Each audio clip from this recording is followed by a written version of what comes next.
Okay, cattails. I kind of made one here. I want 3 because it's always good, like 1, 3, 5, 7. Don't do like 2, don't do even. Then I'm going to use the dark brown fondant, which is just a regular old chocolate fondant. I'll probably do 2 more right there. Okay, so first knead it up.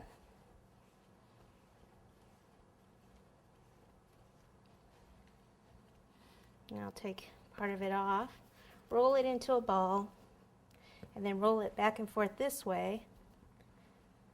Do this with your hands. Then take this, you need to dip it in a little bit of water and insert it by twisting and let it go all the way through. Then what you have to do is you have to kind of pinch it here so it will stay. It's best if you can do these ahead of time so that it really dries before you actually stand them up so that the weight of them doesn't make them slide down. And kind of pinch it here too.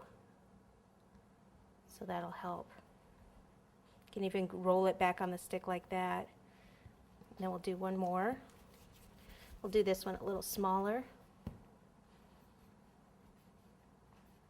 Oops, I keep squishing this one.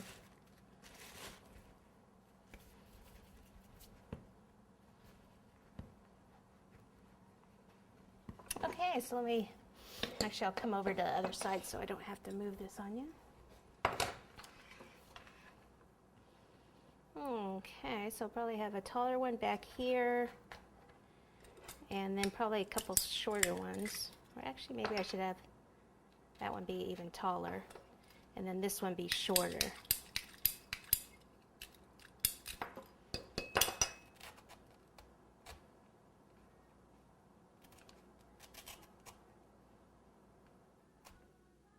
There we go. All right, so let me take a look now, see if I want to put another flower over there, definitely. Also, this looks like I put the wrong side. That looks better. Whoa! That's what happens if you move it.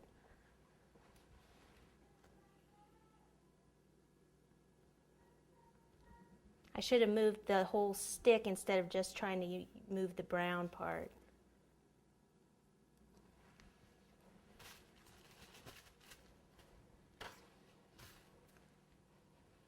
Okay, all right, so now let me wash my hands, and we're going to make a crown for on top of the frog. So I need to get the golden yellow fondant, so we shall be back in a minute.